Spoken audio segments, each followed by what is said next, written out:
Okay, welcome everyone. My name is Ann Bennett. I'm the Executive Director of the Laurel Historical Society in Laurel, Maryland. And I'm really excited because this is the first of our fall speaker series. And the fall series, as well as our previous spring series, have supported our exhibit, our current exhibit at the Laurel Museum called What's Cooking Laurel? Restaurants, Recipes, and Community. And it's open to the public for free admission Friday, Saturday, and Sunday from 12 to 4. So just a little plug before we begin. So we hope you come out to the museum and see us. The exhibit will run pretty much at the end of the year until about mid-December, December 18th. It'll close right before the holidays. So we hope to see you at Laurel Museum. Other ways, if you want to support us, you can consider becoming or renewing as a member. Or donating for our virtual donation for the program tonight, as well as some of our other upcoming programs.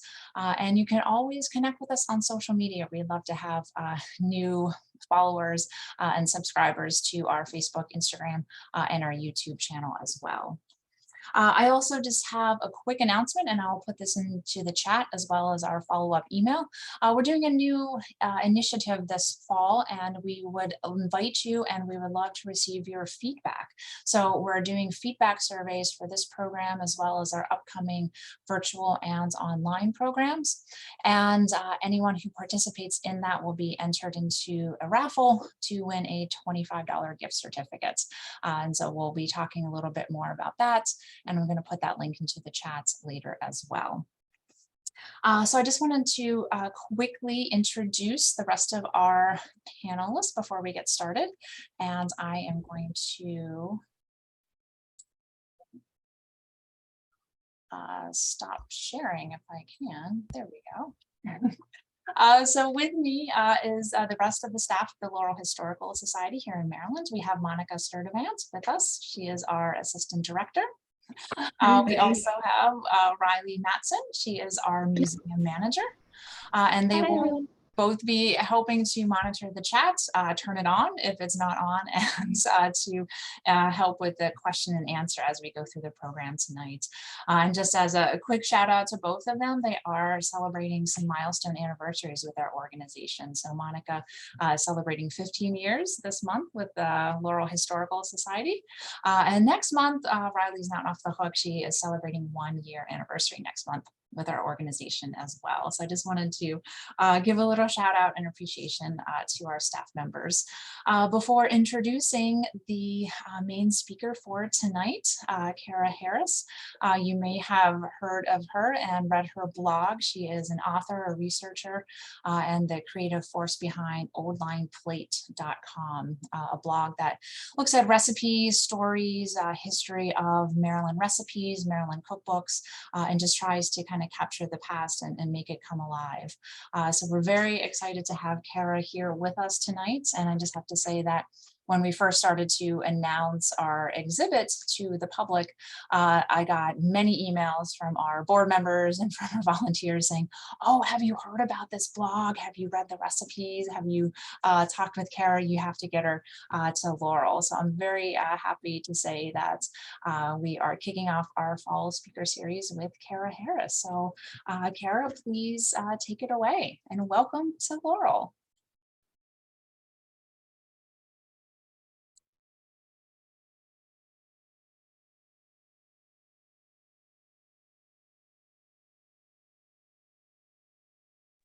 Sorry, I'm trying to find and share my slideshow here.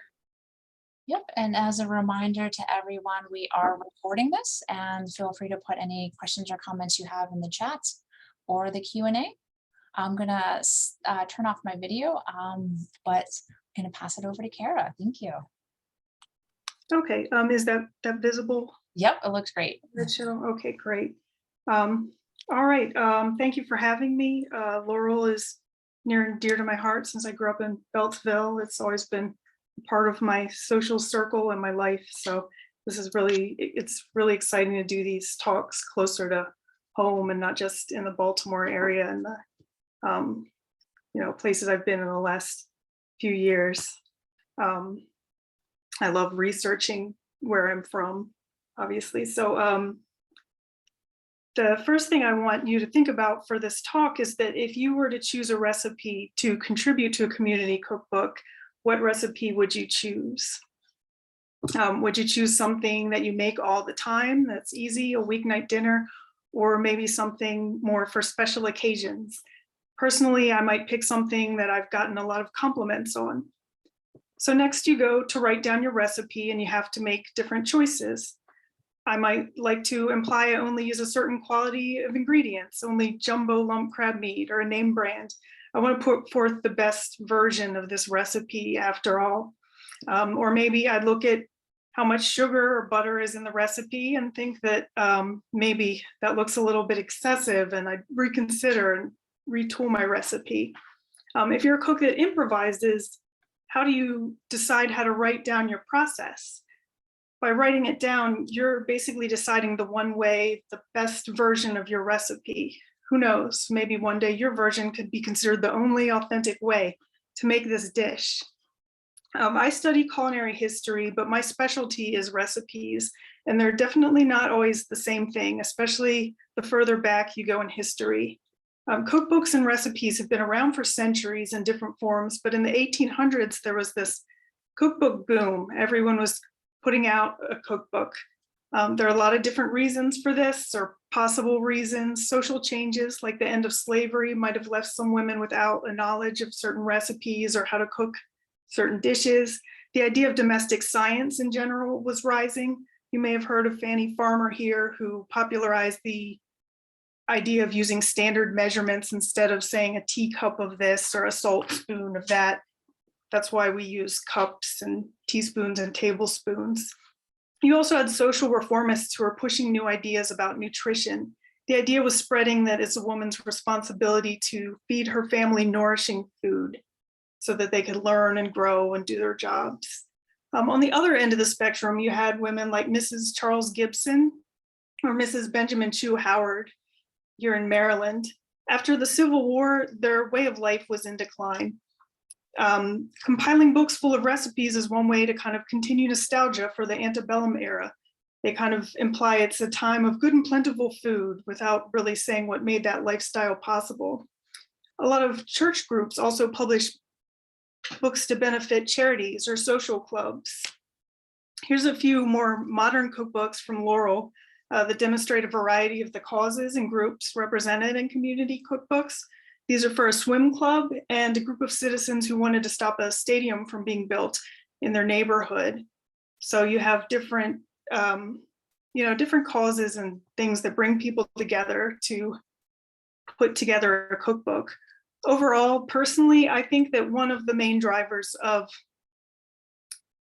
putting out these cookbooks was just that it was a cool and fun thing to do.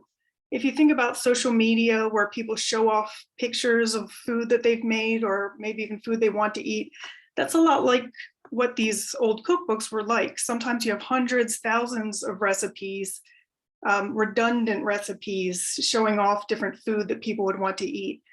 As I started to collect these recipes and recreate the dishes in them, I started to find that they have some limitations. For starters, a lot of these recipes would be copied into these books without ever having been tested, or just word for word from another cookbook. This is from Mrs. Benjamin Chew Howard's cookbook and here from Mary Randolph. So you have about 50 years in between their cookbooks, and she copied this recipe verbatim and put it in her cookbook.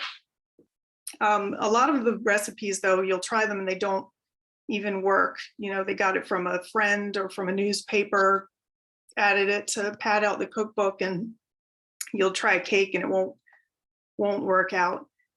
Also, a lot of these recipes are pretty vague. And this is one of the funnier things about old recipes. When they were written, it was assumed that cooks would have a good amount of prior knowledge. Recipes for baked goods might list the ingredients. This is a recipe for donuts that just ends with wet it with milk into a light dough and set it to rise. I did make these donuts actually, and they turned out very good, but you really have to know what you're expecting. Some recipes wouldn't even remind you to cook the food at all. And meat recipes, I wonder why they even bothered having recipes. I have a recipe for English meat pie that calls for any kind of cold meat with a rich gravy or butter. For cooking raw meat, they would just say stew it until it's done. Standard measurements, consistent ovens, or even having an oven at all didn't become taken for granted until the 20th century. Similarly, there was a lot of variation in ingredients that cooks would be using. Flour, for instance, the kind of wheat used in modern all-purpose flour can't really be grown in Maryland. Millers and bakers would create their own blends depending on the purpose. So the flour could vary from mill to mill or household to household and year to year. The texture of bread could be wildly different. Yeast is another component of bread that was much different. It would come from the air or from a byproduct of beer brewing. There's many different kinds.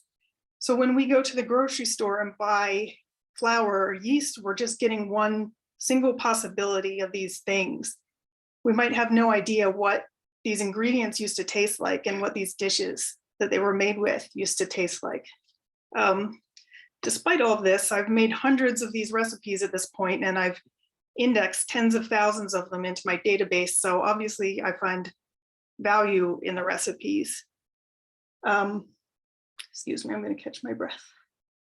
What people wanted to project could be interesting, whether it was their wealth, their thrift, or their skill in the kitchen.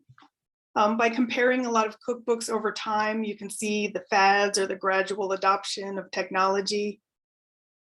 There might have been a time when the chafing dish and the refrigerator both seemed like exciting new inventions that would be around forever.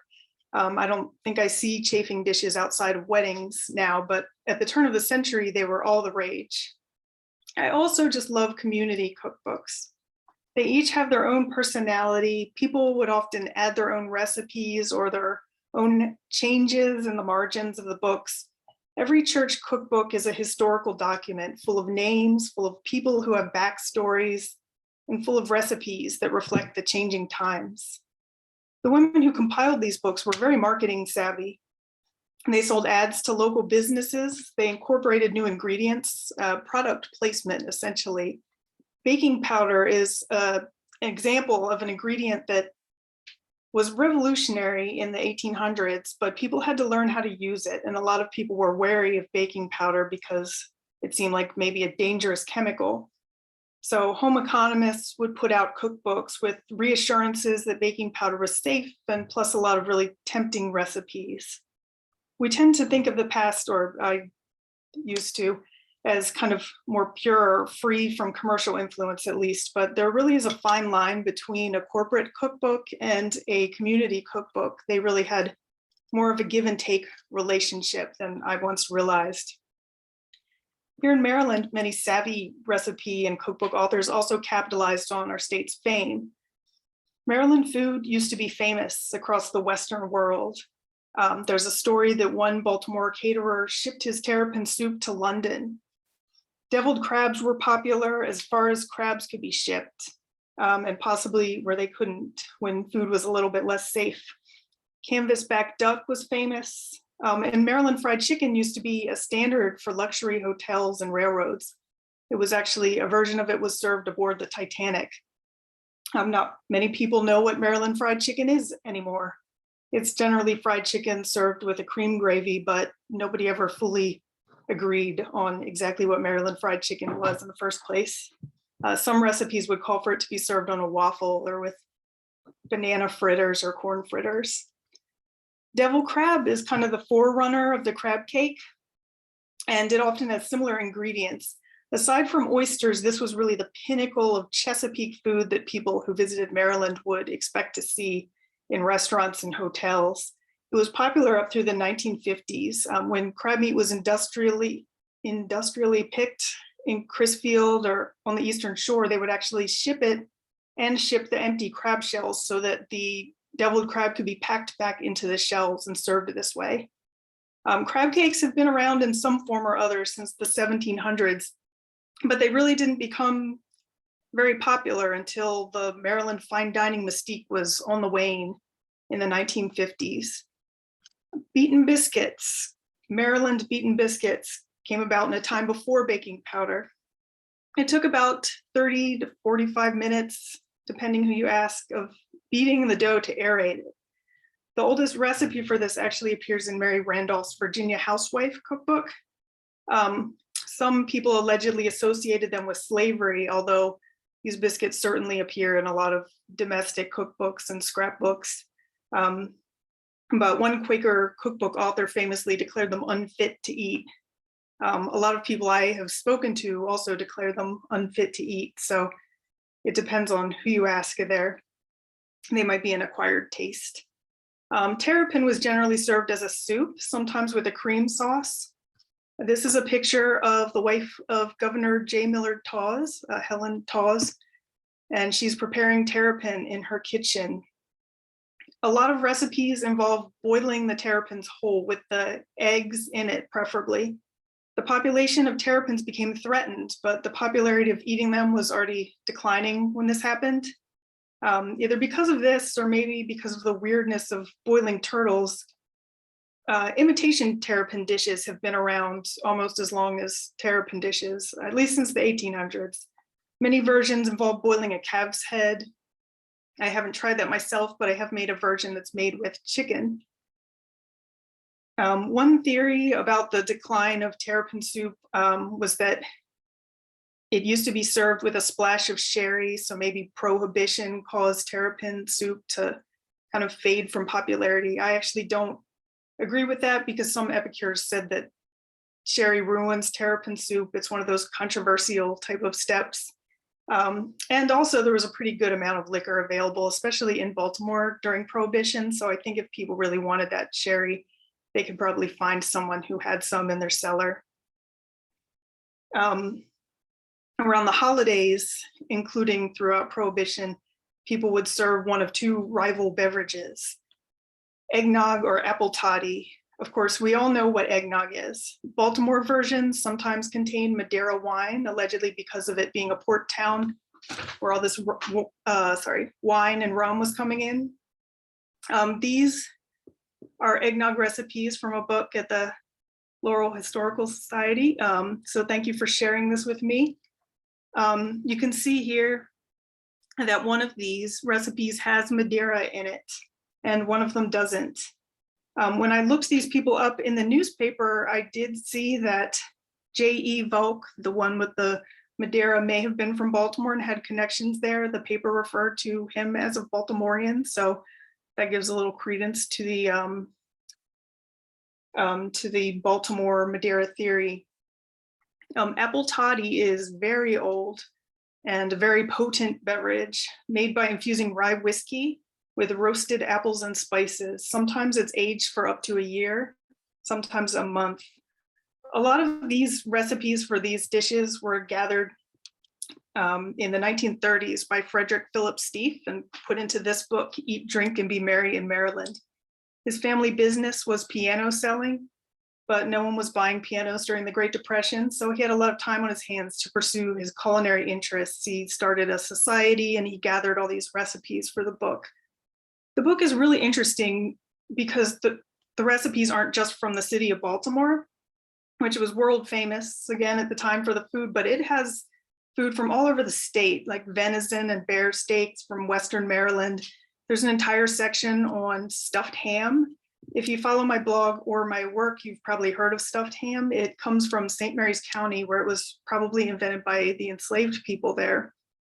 And Stieff's book, interestingly, captured Maryland food at a time when Maryland food was still well known, but stuffed ham wasn't really a part of that mystique as far as I've seen. So it's interesting how much space he dedicates to it. He must have recognized that it was special as well. The recipes in his book aren't necessarily as vague as 1800s recipes, but they still leave a lot to interpretation. The version of his book that I have was reprinted by Johns Hopkins Press in the 90s. The original has this interesting map in it, but it also had a lot of racist cartoons in it. Those attitudes were just a part of that history. There was a lot of Southern nostalgia for the good old days. It was very Gone with the Wind era, and it tied very much into the food.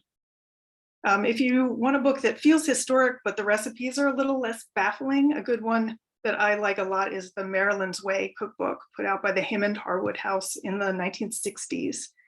It was made to raise money for the Hammond Harwood House. The recipes come from different historic manuscripts at the Historical Society and the State Archives. And the author, Frances Kelly, and her maid, Alice Brown, took these recipes and adapted them so they're slightly more understandable to modern cooks.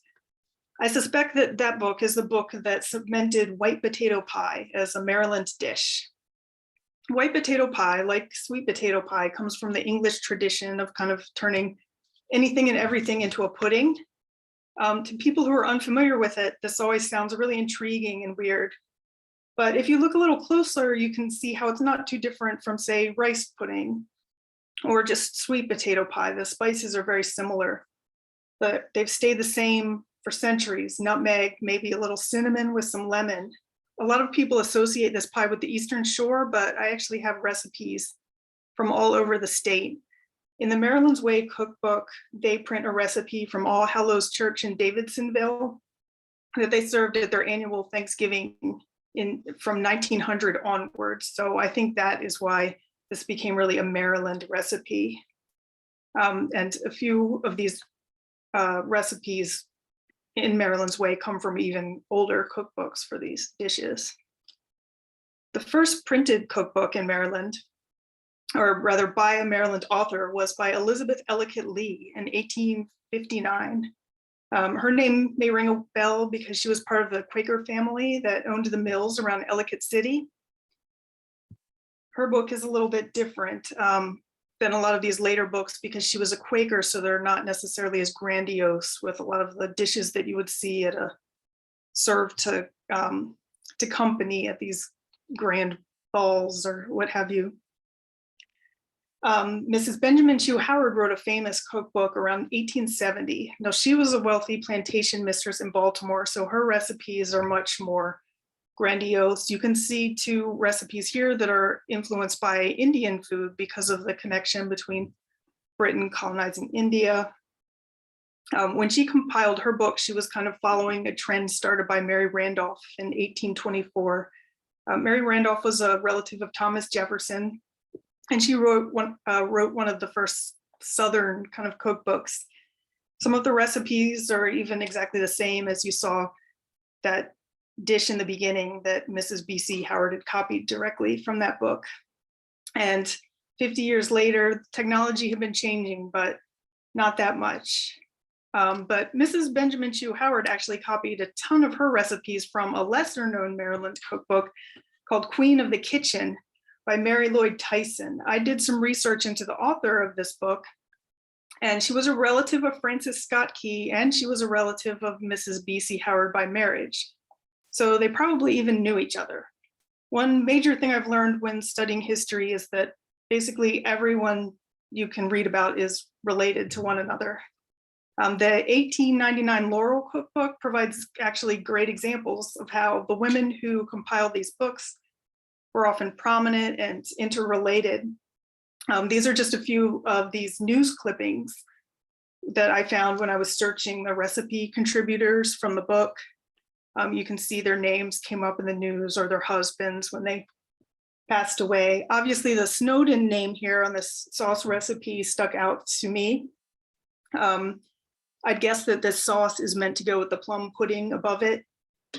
I noticed people tuning in from outside Laurel. So if you're not a Laurel history buff, Richard Snowden was a colonist. He arrived in the 1600s and settled the land around Laurel, and the Snowden name is all over historic sites in the region. Snowden also actually settled the lands that became Sandy Spring, which was a Quaker community where Elizabeth Ellicott Lee lived.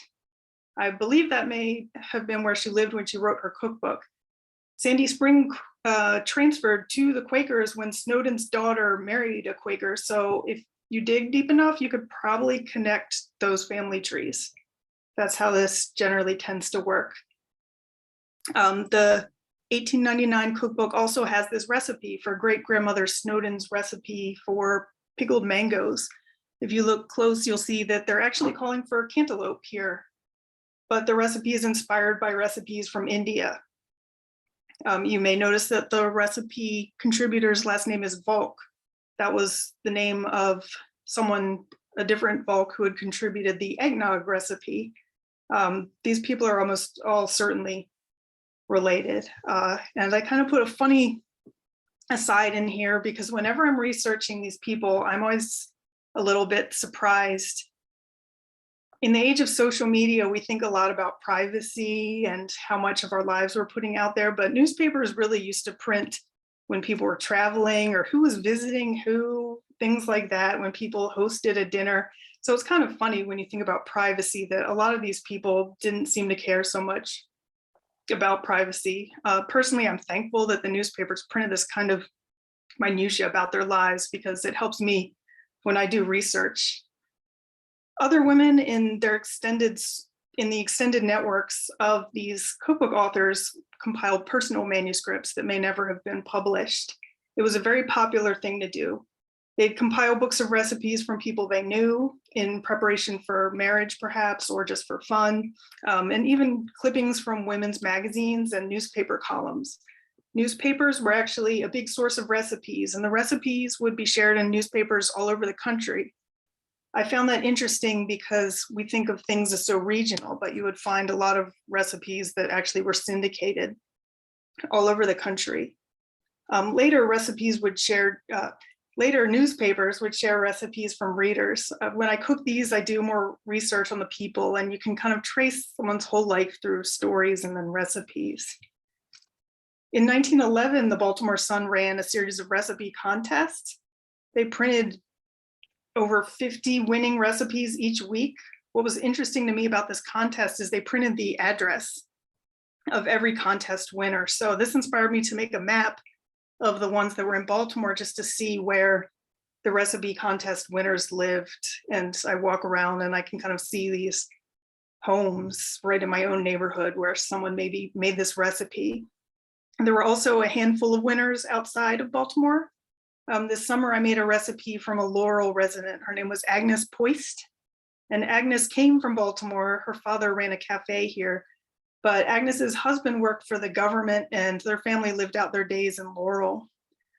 So you can see here where she's buried and some of her winning recipes. She actually got 9 recipes into this contest: shrimp pie, sweet potatoes, turkey salad, an iced bisque, which is basically ice cream made with crushed almond macaroons, watermelon cake, which is a cake made to look like a watermelon with raisins for the seeds, hoe cakes, crabapple jelly, deviled crabs, and citron melon preserves. Citron melons, which are related to and possibly an ancestor of our modern watermelon, they were historically grown just for preserving.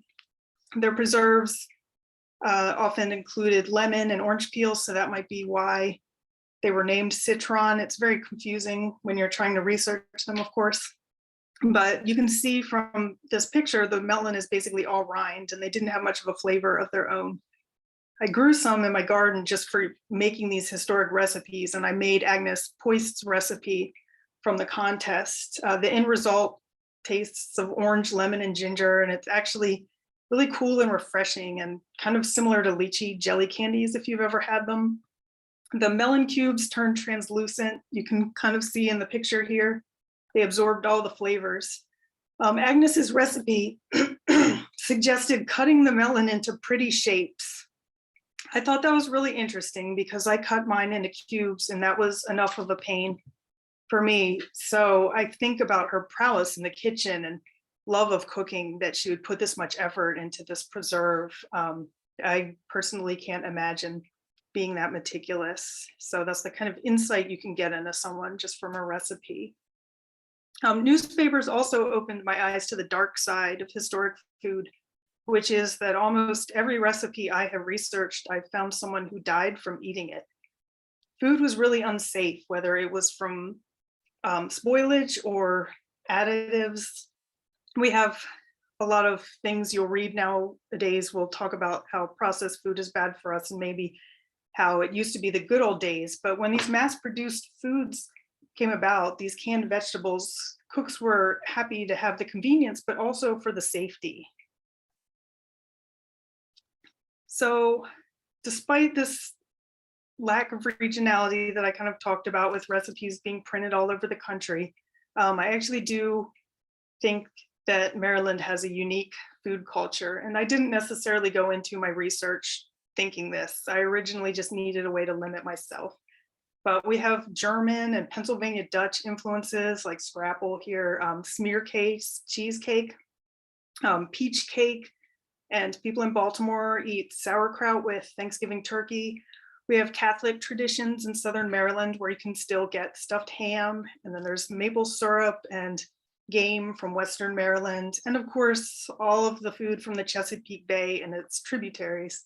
When the first European explorers came here, they were blown away by all the food around them. There's anecdotes about trying to just scoop fish out of the bay with a frying pan. We also, of course, have that Southern influence, the beaten biscuits and complicated baggage of that grand plantation cooking that made its way into hotels and restaurants. This was huge in Baltimore, but it certainly had an impact around the rest of the state as well. This was a cookbook from my collection that was produced in the Upper Marlboro area of Prince George's County by Mrs. Percy Duval. She was born in 1864 in New York, but I read a biography of her where she fancied herself a daughter of the South. So that's what she tried to present in this cookbook. She called her home Dower House, and she would open it to travelers to and from DC, and apparently a lot of politicians, and apparently she was quite the cook. A lot of these books that you've seen from prominent citizens, that's what gets preserved. But for every one of these books, there's countless scrapbooks or recipes that didn't get written down, recipes by everyday people like us. So I think if you leave with anything today, I hope you're inspired to document family or personal recipes, whether you hail from the state or not, the foods you like to eat, even the foods that you want to try. They're all a part of your history. And here's an example just of some of the different people with stories that I've come across while doing this history. I'm still very interested in this. When I started this blog, I said I was going to do it for 2 years, I think. And I'm still learning new things every day. I think I've passed 5 years now, and I currently have no end in sight. So it's been an interesting ride, and that's the end of the presentation.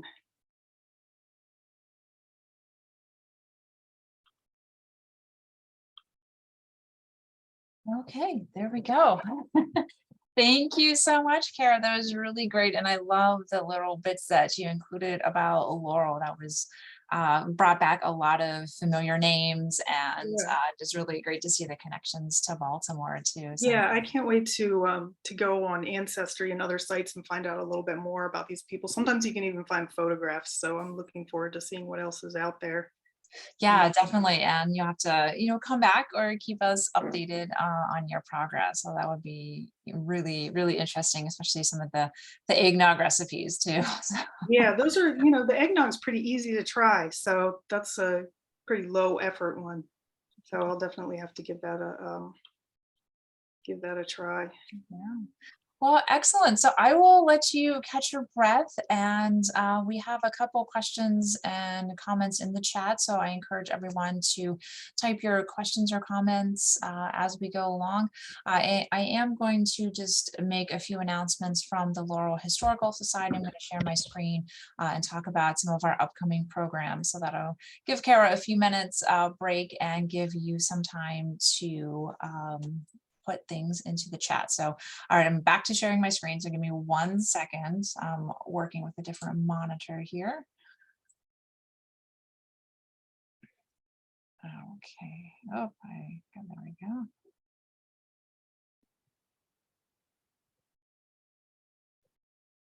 Okay, so there we go. Can you see my screen? I think we can.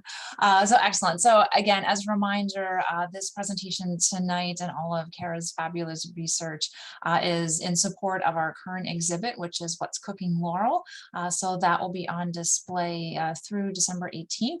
And some of those cookbooks that you saw whiz by, the 1899 St. Philip's cookbook, even the West Laurel Swim Club, and the recipes from the Edge, we do have those on display and kind of rotating participating in our cookbook collection, plus a ton of other wonderful community cookbooks from different organizations in Laurel. So definitely be sure to come by and check it out. And we do have some of them that you can actually handle and write down recipes or take screenshots of that. So again, we're open Friday, Saturday, Sunday from 12 to 4. And we would love to see you out at the museum. And then I mentioned that we do have a mix of upcoming programs that are virtual as well as in person. And next week kicks off another speaker series, this time in partnership with the Laurel Library just down the street on 7th Street. So next week I'm going to be talking with their librarians about The Hobbit in celebration in a couple weeks of Hobbit Day, which is new to me, but Riley passed that along. So September 22nd is Hobbit Day, and we're going to be talking about the plot of the book. Yep, Riley's super excited about that. We're going to be talking about the plot of the book and sharing the food that is featured in these books, and then talking a little bit about some recipe inspirations and history. So that is an in-person event. Registration is encouraged ahead of time at the library site, but if not, then just show up at the Laurel Library 6:30 next week for The Hobbit, followed by Sleepy Hollow, Twelfth Night, and A Christmas Carol. So we're very excited to continue the food theme with the Laurel Library. We also have a busy September coming up. The week after the Foods of Fiction series, we have our 7th annual McSini March. And for those of you in Laurel, you probably recognize the name McSini as well, or maybe even knew Jim McSini. This is a memorial walkathon in memory of Jim McSini, a former board member, longtime Laurel activist, an avid walker. So we get together and we walk in his memory. And we just have a great time just being together, talking about Jim and looking at all the great historic buildings and sites in historic Laurel. And this year we're going to extend the food theme again to have an end of summer social. So from 12 to 4, the same time that the museum is open, we're going to be having the end of summer social. So there will be samples of some of the iconic food that we have displayed and talk about in the museum, as well as guided tours of the exhibit. Riley will be spearheading a cupcake decorating demonstration, and we will have our cold oven pound cake challenge. So if you're interested in participating in that, making a cake and having it judged by our panels, including Mayor Mo and from the city of Laurel, let us know in reply to my email or in the chat tonight. And then our speaker series continues in October. We have Richard Friend talking about the ghost of restaurants past, or the time machine to all of the restaurants in Laurel that used to be in existence but aren't in existence anymore. And so I'll put the registration link in the chat shortly with that, but that's going to be in October. Followed by a temporary exhibit. We're very excited to welcome back Edgar Allan Poe, this time his wife Virginia Clem Poe, to Laurel for a temporary display showing the 200th anniversary of Virginia's birth. So we're really excited to partner with the Poe Baltimore and the Edgar Allan Poe House in Baltimore for that. So be sure to check out not only our What's Cooking exhibit, but the temporary exhibit on Virginia Clem Poe. Just quickly, we have a Children's Day plan coming up on November 6th. It's a free day.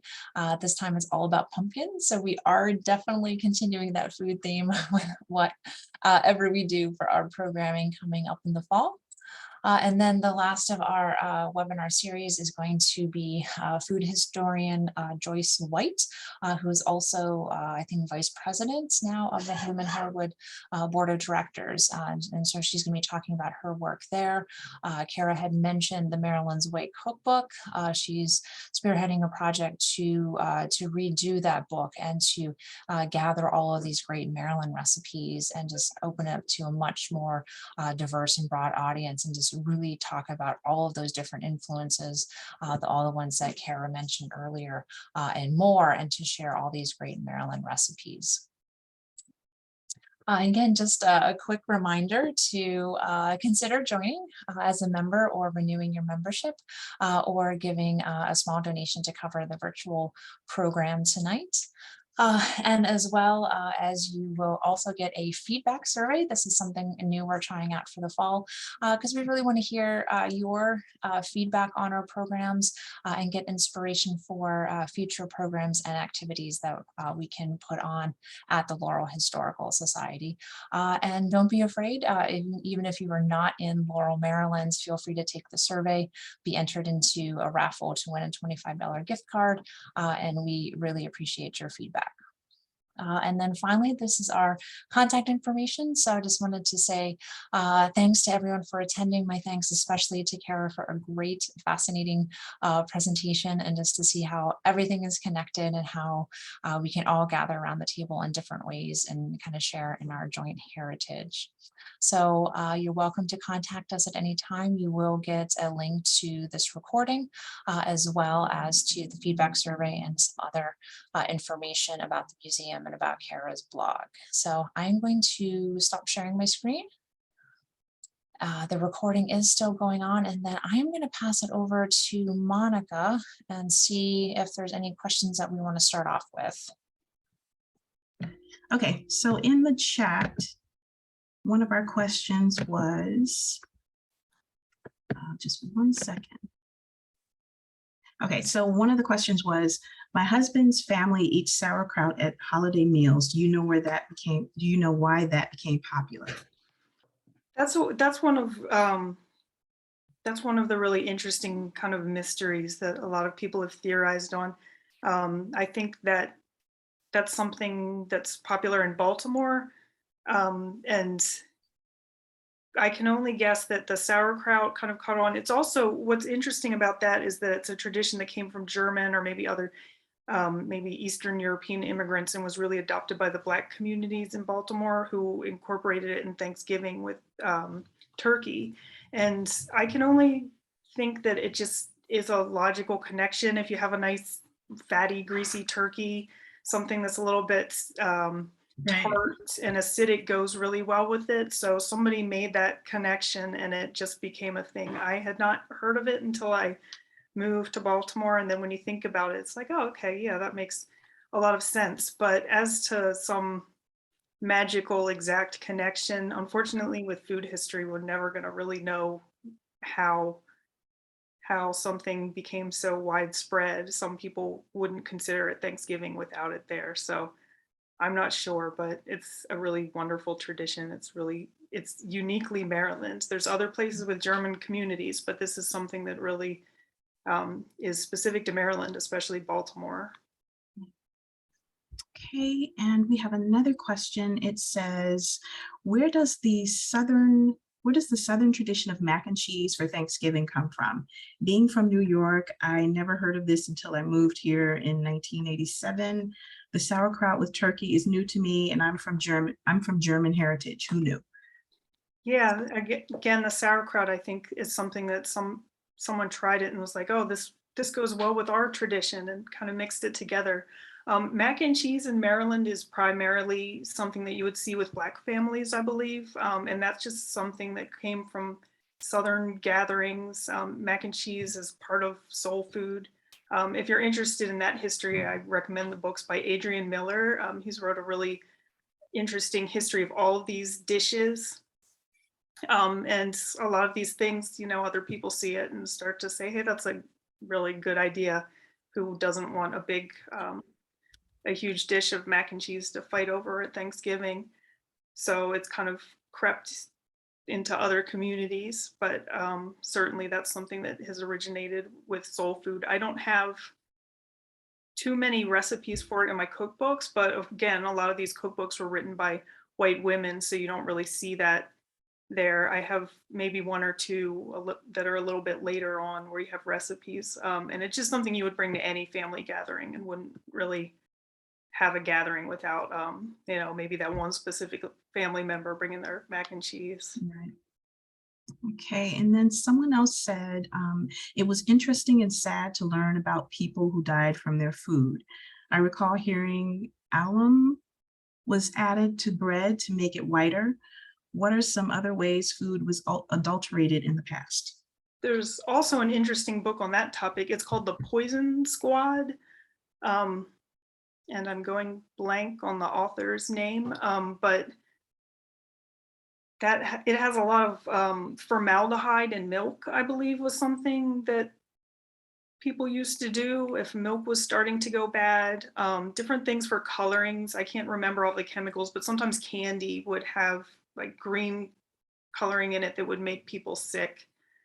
So before the pure food law, it was really the Wild West as far as food additives. And I read that book about it and was surprised to read the extent of it, because when I come across people dying from food, a lot of it is what they call ptomaines, which is essentially food poisoning. And it comes up a lot with ice cream because I guess it's frozen, so maybe you don't taste that something's off. But certainly other types of food that had just spoiled that made people really sick. And of course, getting sick from something like that would be more likely to kill you then than it would now, because now we have better ways to recover from that also. But the adulterants are, they're, you know, it's sad what they used to do, but also a little entertaining to read these stories about people selling, you know, wood shavings as nutmeg or whatever. So I recommend that book if you want to just like gasp. It's almost like true crime, reading about the things people would come up with to scam people before they passed laws about it.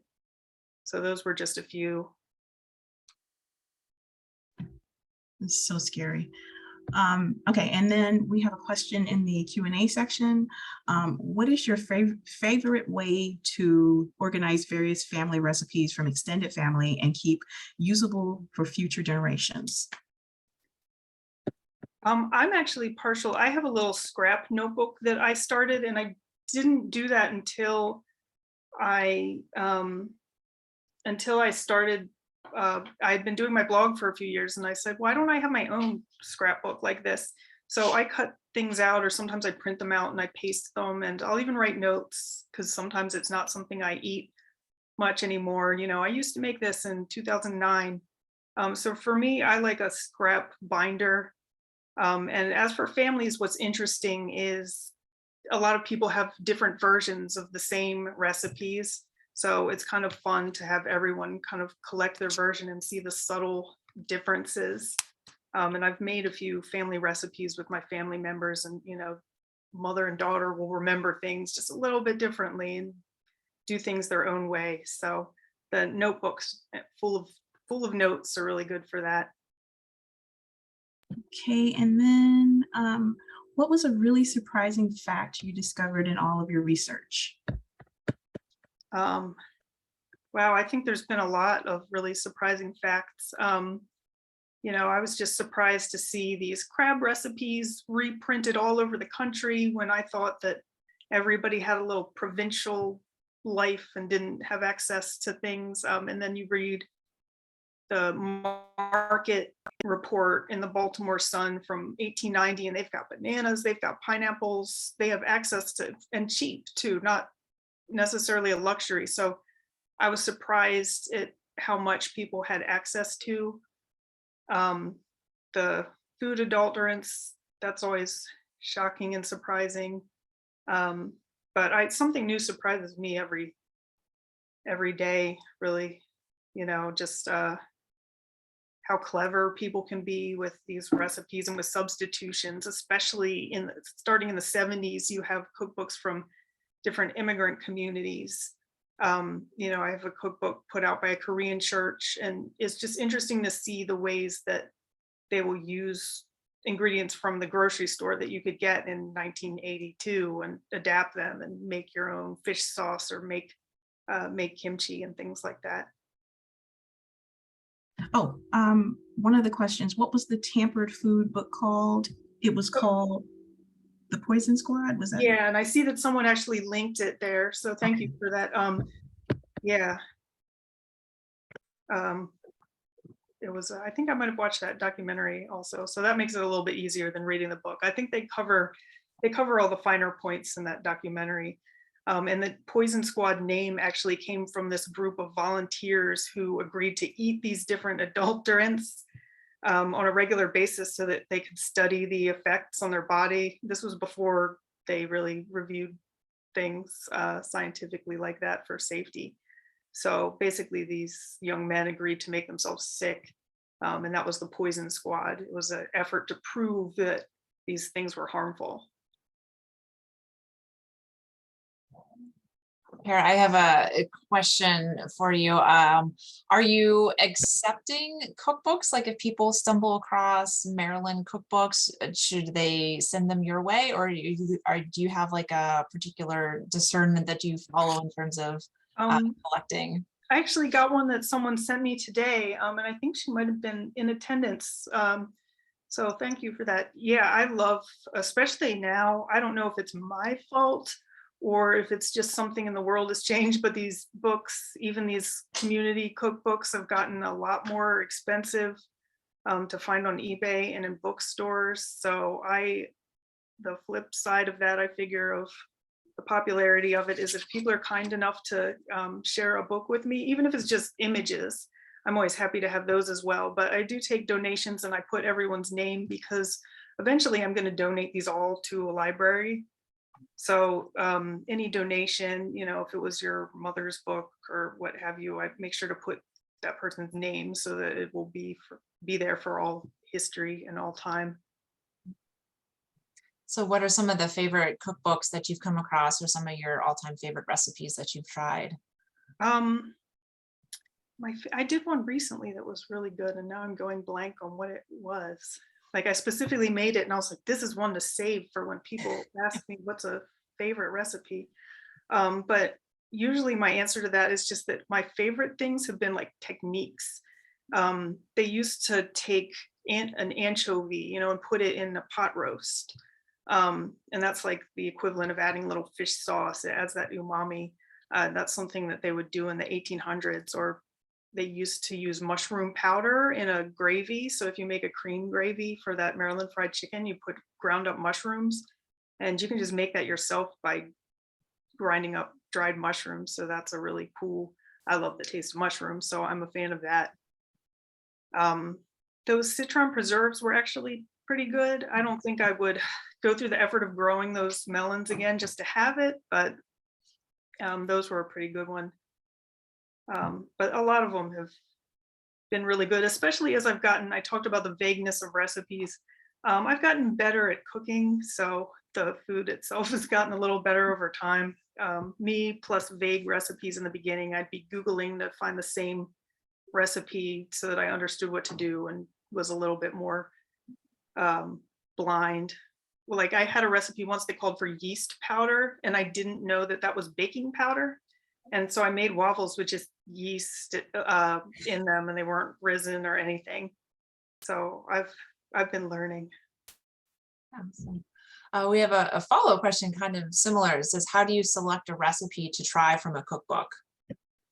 Usually just kind of randomly. I read a lot of them while I'm falling asleep and I mark them, but sometimes I get one of those produce boxes, and so I have a bunch of squash I have to use up. So I've entered a lot of these into a database so I can search for squash recipes. So yeah, sometimes I just pull out 4 or 5 books and try to find something to use, an ingredient that I happen to have. And now and again I say, you know, it's really time to make, recently I made a gumbo recipe that came from the wife of the man who invented Tabasco. He was actually from Maryland. So, you know, it caught my eye years ago, and I said, it's time to make that chicken recipe, that gumbo. So I do that now and then too. Oh, I have a question. Have you come across anything in your research about the origins of chess pie? Not really. I have, but nothing that really strikes me as like, that makes sense. Because I've heard some stories, you know, like, oh, there's a pie chest that people put it in, or like it's just pie. And they would say, I hear so many, I think there's a historian, William Woys Weaver, and he calls it fake lore. those like invented stories that sound good, and then you think about them a little harder, and like unless people have changed more than you thought they've they don't really hold up. So I'm not really sure. It's similar to cheese. I made a cheesecake that was it's essentially lemon curd. So it's probably from that same family as cheesecake that didn't originally have cheese in it. It just kind of became a custard. So I think it's just a confusion of that. Well, Kara, I'm gonna put you on the spot because talking about cookbooks, you have something coming out of your own, don't you? Or do you want to share that with people, or should we just? Sure, I have a set book that? right now. It's a very like I made it so that I could have a copy for myself, and I've been very excited to see the response. But I'm not going to keep printing it. So if anybody wants one, I think I'll be selling copies for maybe another week or so. I'm waiting for my proof to come, hitting refresh on the shipping tracking every 2 hours or so. But next fall, I'm doing a book of holiday or celebration recipes. And I actually am working with a recipe developer so that the recipes will be usable, because that's a lot of work. So I contacted an expert to make sure that people can actually make these recipes at home, and that will have all the stuffed ham and Cornish saffron bread and like a lot of different Christmas, Thanksgiving, Korean New Year, and Easter recipes in it. Mhm. Well, that's fabulous. So we have a copy on order coming to the museum. And if anyone wants to order it, the Kara's website is right there, oldlineplate. Yeah, there's a link on the main page. So that's very exciting. Well, I think that's all the questions. Does anyone have any other questions or comments? If not, I'm gonna turn off the recording, and then we can just hang out and see if there's any other last minute questions. So thank you again for being here with us tonight, Kara, Monica, Riley, and everyone in the audience. So we'll post this recording soon, and hope everyone has a great evening. Yeah, thank you all so much. Bye, everybody.